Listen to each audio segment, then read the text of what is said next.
I suppose if it was banned, tomorrow, I wouldn't be upset about that. Until it's been tested far more, I think it's pretty dangerous, and it's not only for the people but also for the health care consequences in the country.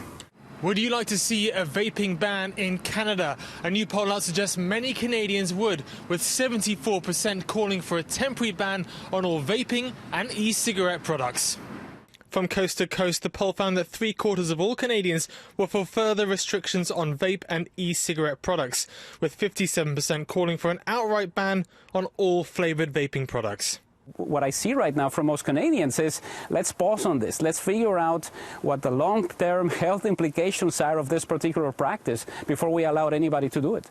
So far, Health Canada has confirmed 2 cases of vaping-related illnesses in Quebec and investigating 2 more in New Brunswick and 3 in British Columbia. And it doesn't stop there. The US has reported over 1,600 cases of vaping-related illnesses and 34 deaths linked to the practice. In September, Massachusetts banned all vaping products from its state, with US doctors this week completing the first double lung transplant on a teen suffering from vaping-related illnesses. So this is something that this is an evil that I haven't faced before. This young patient would have died. There is no doubt about it. But it's not just the health issues that people are concerned about. There's also the social stigma of vaping, with 50% of Canadians polled saying they wouldn't date someone who vaped. Would you date someone who vaped? I'm married, so no, but if I wasn't, no.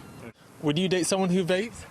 I would not, just because of the environment around vaping, the smell and everything else, yeah. I don't like it when somebody smokes, so I would probably be the same about vaping. There's a lot of Canadians who relate to this in the same way that they do for those who were smoking maybe 5-10 years ago. It's not something that you would try, and it's not something that would be attractive enough to ask somebody on a date. Last month, Ontario became the latest province to implement rules around advertising of vape products. Meanwhile, Health Canada is advising Canadians who use vaping products to monitor themselves for symptoms of pulmonary illness. In Vancouver, Tom Walsh, City News.